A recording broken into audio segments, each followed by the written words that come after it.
Hello and welcome to Throwdown Thursdays. My name is David and today I'm joined by my good friend and fellow teammate Ashley. Hello. And today we are playing City of Splendors. This time we're going to be playing the Trade Post expansion, which plays exactly the same as the previous game, except there's a little trading post section at the bottom with 5 separate abilities. When you gain a certain amount of developments, you gain an extra ability. So what we're going to do, we're just going to explain the different abilities. There's 5 of them in total, and just tell you how they change the game. So the first one is once you have 1 diamond and 3 ruby, every time you buy a development, you gain 1 extra token, which is pretty useful. Oh, really helpful. I like the fact that when you buy one, you can take one back that you don't really want to get rid of, which is pretty nice. Or take one that you need for another card that you can see on the board. Like, oh, I've not got a diamond this turn, I'm going to get a diamond instead. And yeah, it's really helpful. It depends what type of development you're grabbing. So, for example, if you took this diamond at the bottom,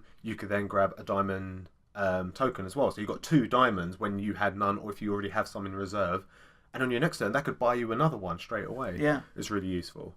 The second one, if you have 2 diamond and you take 2 tokens from the stack, you gain an additional token of a different colour. So if you take 2 green, you can then take 1 red as well, which is also really good because how many times have you taken the double action and wished to yourself, oh, I wish I could get 1 more? Yeah, definitely. It's just that little bit extra, isn't it? But this ability kind of varies in how many players you play. Because if you play 2-player, you've only got 4 diamonds in the stack, 4 tokens in a stack. Yeah. So sometimes it can be hard to really utilise that ability. But when you're playing in a 4-player game like we are today, where you've got 7 tokens. yeah, you can really use and abuse it basically. Yeah, you can use it twice. Yeah. If someone goes, yeah. Well, the thing is, it's what, like you said, in a 2-player game, the odds are you're not really going to use that ability, are you? In the maybe a 4-player game, you're going to use it more often, aren't you? Definitely.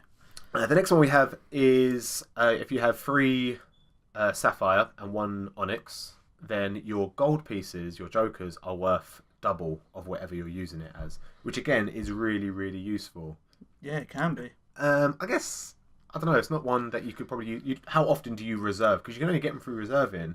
Maybe you reserve twice, maybe 3 times. Yeah, I mean, even if you reserve once and there's like maybe a card on the second row that you want to get, you know that Joker's going to be worth 2 tokens towards that second row card. So it can be very helpful. Yeah. I mean, normally when I play, I maybe reserve a few times, so it's not often do you have jokers at your disposal that often. So maybe just once you reserve, keeping that joker in the back just for when you get that ability. Maybe try and do that. Sometimes it works, sometimes it won't. The next one is if you have 5 emeralds and 1 noble, you get 5 prestige points at the end of the game. Isn't it? That's just 5 prestige points. I think it's just 5. I think 5 prestige points instantly. Yeah, so that can help you towards the end of the game. Yeah. Well, and if you think about it, if you combo it well with if the green that you just got, which is your 5th green, gives you points, gets you a noble, and gets you 5 points, that could be like nearly 10 points in one turn, which can really throw people off the game. And the last one is if you have 3 onyx, 3 black, you gain 1 prestige point for every shield that you have on all of these different abilities. So out of all of these, would you say there's one you specifically go for first, or? I think the one that I probably like the most is when you buy a development and you get a token. The first one. Token back, yeah. But I think the first time we ever played this, I actually finished the game by actually getting the 5th green token. So I had 5 points from that. And then the 5 points from the shield, for each shield. Yeah. And that's 10 points. That's ridiculous, isn't it? Without even counting up your cards, it's 10 points. That's 2/3 of the victory condition. Yeah. Which is ridiculous. So as long as you can get to 10, once you get to 10, if you can complete the 5 green and possibly get a shield or 2, that can put you up to 17 points plus easily. It's crazy. Yeah, it's ridiculous. So maybe not focus on getting green, but have it midway through the game. Try and get as many greens as you can, because that can definitely push you. Definitely. I'd say like the first 3 abilities on the board are like mid-game kind of effects, but the last 2 are definitely end-game. Yeah. Well, you see we're on the 14th round, and only you and me now have access to any of these abilities. Yeah. So you've got access. I've got access to the double one, which I think we do use during the course of the game. Yeah, I know I use it. It is frustrating because you do. I personally focus on some of these abilities. I need to get this first before I consider any noble, any of the higher end cards. Yeah. And then I want to use it once I get it. And then when you're looking at everything, and it's like, there's only 3 and 2 tokens. I can't use its ability well. Really annoying. So at the moment, like I said, we're probably around halfway through the game, just past halfway. Most of our games take around anywhere between 20 to 25, 27 rounds, depending on the number of players. So we're not too far off to the end of the game. What I noticed with this version, in comparison to any other version, it plays similar because you end up taking a lot of the green base layer, the level 1 cards, a lot of them go. Obviously, when we played the Orient, sometimes you maybe take like 5 or 6 of them. Yeah. And before you know it, you're taking all the higher level ones. But this is, this like, kind of, it's really close to the original. Oh yeah, definitely. Yeah, it's just a little added extra. I think that's what most of the expansions bring to Splendor. Like, they're just a little expansion. They don't change the game too drastically. Yeah.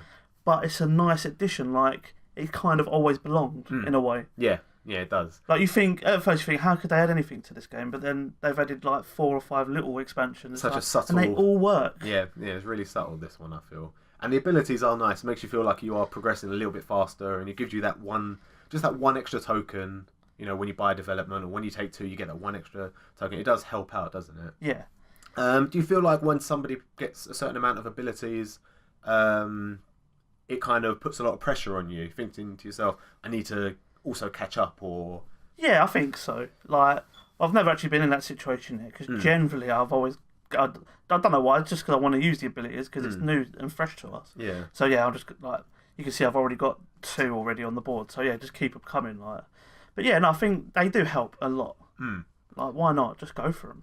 Yeah. In this game, we was actually quite unfortunate. A lot of the nobles actually needed blue on this one, and green. James actually has hoarded a lot of the greens and the blues on this one, and it's looking quite favourable for him.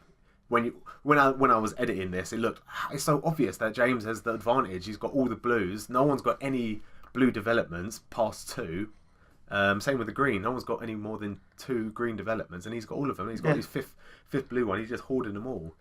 So it's stopping everyone from getting the nobles. Yeah, but it's like you said though, we really played this game with tunnel vision. We were all looking at the abilities, like, yeah, these abilities are great, and James hasn't got any reds yet, like red developments, and we're like, James, you're rubbish. You've got no red developments, you need to hurry up and get some. Like, we kept taking them off him, not realising his actual diabolical plan to hoard all the blues, not realising, because we've just got tunnel vision, that every single noble needed blue. Yeah, exactly. And we're all just sitting there like, oh, okay, James, I think you're going to win this one. Yeah, it was getting close. It looks like I think you just bought one from your hand, and James buys this emerald for 7, and he used his joker as a double, which was really, really useful for him. But he puts him up to 16 because it was 4. I think it was 4, and that got him the 5 greens, which is what he needed, which was ridiculous. So that put him up to 16, and the game ends like that. Like you said, it takes 1 little card, and then it triggers the emerald. Yeah. Before you know it, you're so many points ahead. Just by him doing that, gave him 9 points. So congratulations, James. Yeah, congratulations. How do you feel this compares to the previous expansion that we played then, the Orient one? I think they're all on a level playing field. But for me, I think the most fun I've had so far is with the Orient. Yeah. 100%. Yeah. I just love the new cards. Yeah. They're awesome. Yeah, the double wild and everything is really good. And it just makes the game. So if you want a quick game of Splendor, which is unheard of. Yeah. You want to have a quick game of Splendor? Yeah, let's play the Orient. Yeah. You'll get it done in 10, 15 minutes. Yeah, it's you really play a good. normal game, it takes half an hour, like, when you really think about it. But yeah, it just gives you so much option, the Orient, and it just speeds up the game. No, it's really Amazing. good. Yeah. I'm really happy with it. Now, I would say this is the end of the video, but hopefully James is watching this. But he made a misplay. Did he? A huge misplay. It's actually broken the game, and it actually made it almost impossible for him to win if he didn't do this. You see the card he just bought? 2 green, 2 black. How many black does he have? 1. How many tokens does he have? None. Wow. So do we take back congratulations, James? Yeah, I think we do.